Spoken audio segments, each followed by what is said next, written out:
Sabe aquelas restaurações de amálgama, essas prateadinhas, que os pacientes muitos não gostam, muitos procuram pensando em trocar, principalmente por motivos estéticos? Pois é, hoje nós vamos falar um pouco sobre elas e as restaurações em resina ou restaurações em cerâmica. Temos algumas vantagens e desvantagens de cada material.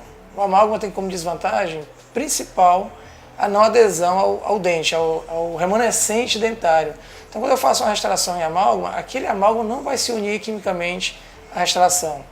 Consequentemente, eu tenho as paredes remanescentes da restauração, as paredes saudáveis, se foram mantidas, elas correm o risco de ficarem fragilizadas, diferentemente de uma restauração feita em resina. A restauração em resina, por se unir quimicamente à parede dentária ou remanescente dentário, eu faço uma nova unidade. Essa é a principal vantagem da restauração de resina em relação ao amálgama. É óbvio que o paciente sempre vai procurar pensando em estética. A resina é branquinha, a cerâmica é branquinha, e nos procura principalmente pensando nisso. Tem outra grande desvantagem do amálgama o amálgama tem na composição dele um metal pesado, que é o mercúrio. E hoje é condenado por muitos profissionais, muitos países já pensam em proibir a utilização do amálgama, né? Já existe até a Finlândia, tenho quase certeza que a Finlândia já proibiu o uso do amálgama, e aqui no Brasil já existe um projeto de lei.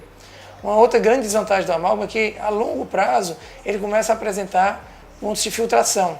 Não quer dizer que a resina ou o adesivo não vai falhar, mas hoje estudos mostram que uma resina bem feita vai durar 8 anos e meio, 8,2 anos, um amálgama bem feito 7,5 anos, isso cientificamente falando.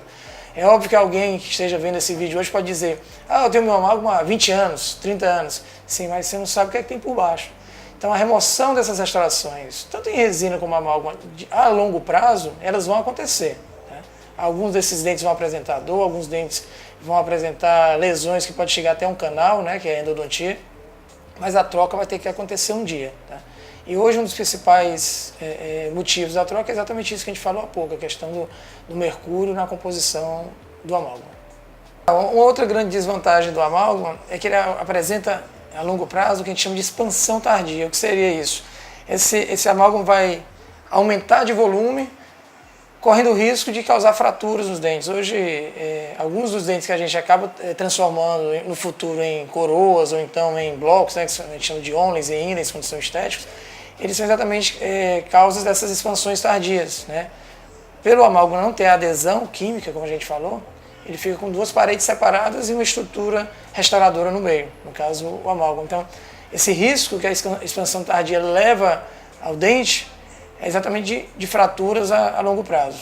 Volto a frisar, não quer dizer que a resina, a gente não corre esse risco também, mas a gente minimiza no momento que faz a adesão. Agora eu só falei de desvantagens, né, do amálgama e vantagens da resina. Né?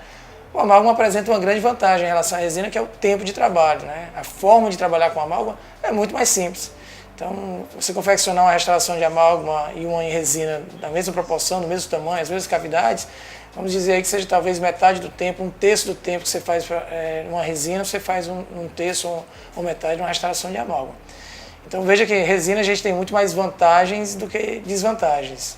Então cabe a cada um pensar o que seria melhor para receber no seu tratamento, na sua reabilitação.